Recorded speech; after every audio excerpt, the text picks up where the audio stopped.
Well, I don't know. I think binge drinking is like socially acceptable. I mean, like most people like they talk about at home like with their parents and stuff, and they say like, yeah, a lot of my parents drink, and they're always like, we go to like Christmas parties and stuff, and they always, like throw drinks down my throat, and I think it's funny because it's, I don't know, just something you do with your family. But when you go to college, like it kind of changes because you're away, you're out of your like safety zone, and then you're trying to keep up with other people, and sometimes people can't, or people use it as like a tool to look cool or whatever. So. Well, it's not only socially acceptable, it's a social norm. I mean, you gotta think that everybody, or not everybody, but a majority of people that go to college are gonna drink. But the norm in college is that you drink to get drunk. You don't drink to kind of just hang out and do whatever. And the reason behind that is because it's been driven so far underground, with the drinking age being 21 now instead of 18. And everybody who's in college is usually 18 or older. So. Right. Chuck makes a good point when he says that we all try and catch up. You try and stay playing the game with the person next to you, and you just drink pretty much until you drop in the locked dorm room that you're sitting in. So I think if the university was more accepting of it, then people wouldn't binge and they wouldn't be so sneaky about it. I mean, it just seems so like stupid that like you could be like 19 or 20 and you can't drink, and but you have all these other things. You're considered like an adult when you're 18, but then just like there's this one thing that you can't do, and it's like drink, or it's like this super huge, like everyone makes a big deal out of it. Underage people getting caught drinking. Like it's a difference if like they're minors, like if they're under 18, yeah, that's not good. But I mean, like between 18 and 21, it's just stupid. Well, it's weird because depending on who you're looking at, like people are thinking, they're in college, they're going to be doing this kind of stuff, but the second that they get caught, all of a sudden it's, oh, it went from antics to being illegal and you should get fined. Right. And it's like when we talked, with some of the admins on campus, they don't pretend that it doesn't happen, but like they don't like to talk about it. It's stupid because you just like as soon as you bring up drinking in front of like a dean or something, it's like, oh, we don't talk about that. Blah blah blah. It's like, well, let's just pretend it's not a problem, and it's a huge problem. So it's hard though because the majority of the drinking that's done is the pre-gaming, right. And so you drink till you get drunk there, and then you go to the party and you drink even more.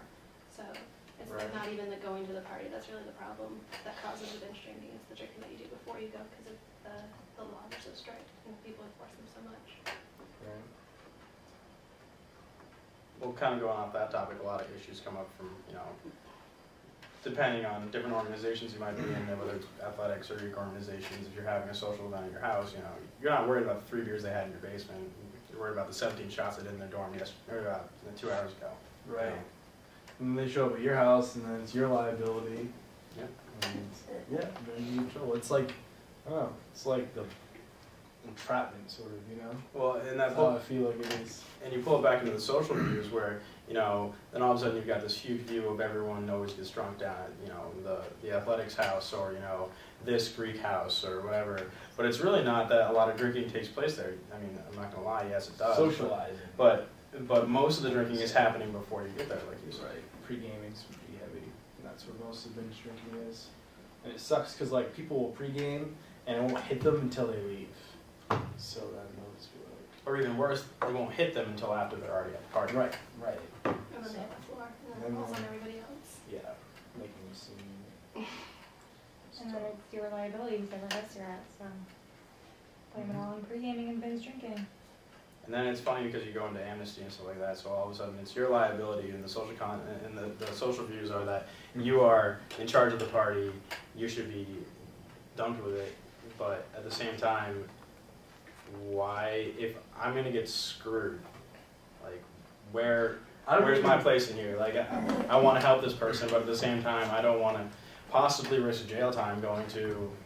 I don't even think I've seen amnesty work at all, like, honestly. Like, I've talked to people and they've been like, yeah, the cops came to our party and they talked to us, and now we're, like, facing court charges and stuff, and it's like, what happened to the amnesty? Man? It's been used 12 times since it was initiated at the university. Yeah. Well, I mean, it's so underground. I mean, you've got RAs and police like walking through the halls trying to get people to, not drink. You can't stop people from drinking. If they want to do it, they're going to do it. It's just whether or not you can have it in a controlled, responsible environment. And in all honesty, the dorms are not a controlled and responsible environment, not at all. I mean, there are other schools that accept the fact that you're in college, you're going to drink, but and by respecting that fact, they don't care when the freshman is walking around the dorm with a beer in his hand. Right. But you know what? He's also not getting hammered. He's, socially drinking. Whereas here, the big problem is that, you have those kids doing all these shots in 30 minutes so that the RA won't come down on them. Right. I remember, it was just, they were so strict about it. I remember, some of my friends had, a beer box cut out or something on their wall in their dorm room, and they got, $50 fines just for having, paraphernalia or whatever, and it's just like you said, they make such a big deal out of these minute things that it's driven it so far underground, and I don't even know if half the time the campus actually thinks that it's not as big of a problem as it is. Honestly, I think sometimes they just look, blind eyes so much they think it really isn't a huge problem. But having it underground makes it that much more dangerous because when I was a freshman, we'd take shots for 20 minutes and then call it a night and then just go out. And in those 20 minutes, we'd take 8 shots and then just walk down College Avenue. Right. Makes it so much more dangerous and so much more of a liability for the university. Yeah, but the freshmen this year took it to another level because the first weekend of school, they were walking down with a bottle of Malibu, just walking down College Avenue. Yeah, just chilling. Just in open cans of beer constantly. In the herds. Yeah. I mean, and that's the thing. Why weren't the police by the dorms? I mean, I'm sure there were, but how come they made it from the dorms 15 minutes across campus by foot, carrying a bottle of Malibu? Mm-hmm. How did they make it that far? And then they got caught at College Ave. Yeah. It's oh, that makes perfect sense. But it's the RA's job too, because the RAs are hired there to monitor that, I don't think. but they don't. Yeah. Especially in the freshman dorms. They're more strict in the upper class dorms than they Yeah. are in the freshman dorms. Definitely. How do you guys feel about administration's stance and also the university's stance on underage drinking and binge drinking in general? It's ridiculous. I mean, there's a very simple way of, it's not a simple way. There's a very simple idea of how you can do it, and that's reduce enforcement where you don't have to go after things unless they are out of control. And, if you can set up a system where, the kids are allowed to have a beer in their room. I'm not saying walking around the dorms, but don't make sure that the RAs and the police aren't knocking down the door because they hear, some kid had a beer in his hand or something like that. Or even that music's too loud. Music's too That's- loud, they assume that they're drinking. That's the gateway into everything. Oh, there's this noise complaints. We live, next to a parking lot in a church. Oh, noise complaints. Dude, we're not even doing anything. We're just hanging out. It's, I don't know. It's we're being targeted.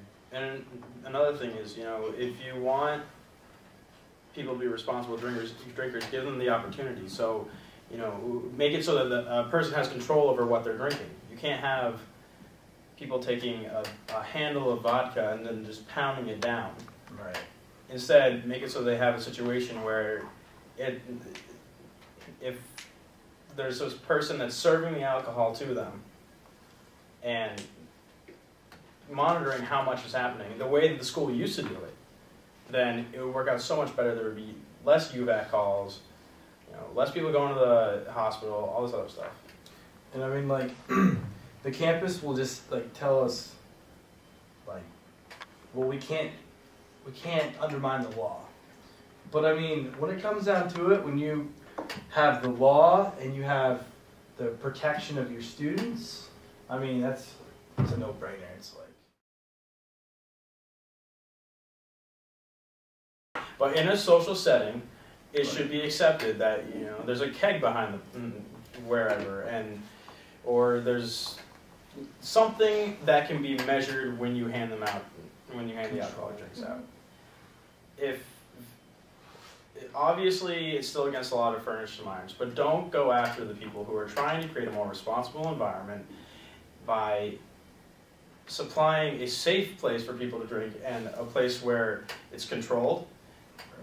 First off, the people are controlled, the alcohol being served is controlled, and any situations that arise will be dealt with, right? And it's like you said, like, it's going to happen anyways. People are going to drink. That is a fact. And like, it just seems like the campus thinks that they can change that fact, but they can't. Like, they have to accept the fact that they can't change that people are going to drink. It's just going to happen. So they might as well control the behavior of it, like you said, controlling how much they drink.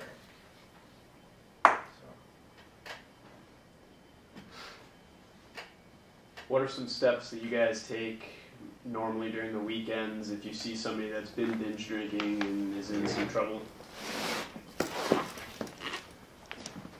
Well, you have different levels. Obviously, if you notice that someone's drinking way too much, you stop them and you say, hey, I know that you took 8 shots in the last 15 minutes. Maybe this 9th shot isn't a good idea.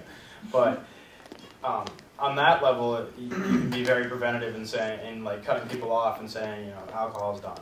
But the biggest problem is when you get to the next level where it's not prevention, it's dealing with the fact that they've already drank too much. And anyone here knows exactly what to do.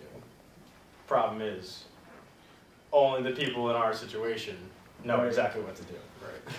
I feel like as Greeks, like we know like protocol or whatever, but we're only like what 10% of the student campus body. So like a lot of the times,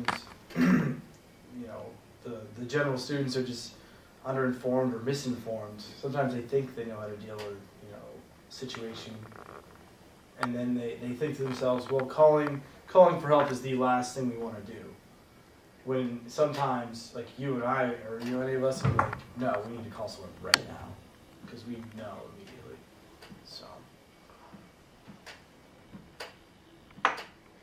This is probably going to get edited out at this point, but you guys want to go over wake, stay, turn? Can we accidentally make someone lay on the ground? What do we want to do? We turn Put an Argyle sweater, it's not going to be Wake turns. Spandex I don't that shirt. Maybe you should She has just letters talk on about them. it. Like talk about like how to help someone. Like from now maybe go on and be like, well, this one time I had an experience where I had to help this girl and I remembered this like one technique that I was taught, blah blah blah, and like explain it or something like that. Yep. 9, 1, 1. Another number? I thought it was 11-9. It's 11-9. Or 191? 40-40 rather on campus? Yeah. 411. 411. It's 1-800-WIN-WIN-1. Win-win-1, right? Okay. I don't know. I guess it's just like. Is it Not- being taped still? Yeah. Yeah. Oh. You're welcome for those comments, though. Just like, I don't know, like I said earlier, just knowing Knowing when to when's call too much. and like knowing when's too much and just knowing when to get help, I guess. The other thing is that a lot of us are in situations where people are already trained for this. I mean, Right. there are people in my chapter who review back, CPR certified, and things like that. So really, having people around that know what they're doing definitely helps. But you still need the basic knowledge of like Trying to wake the person. yeah, turning them on their left side so they don't choke and die. And Right. you need to know 581-4040.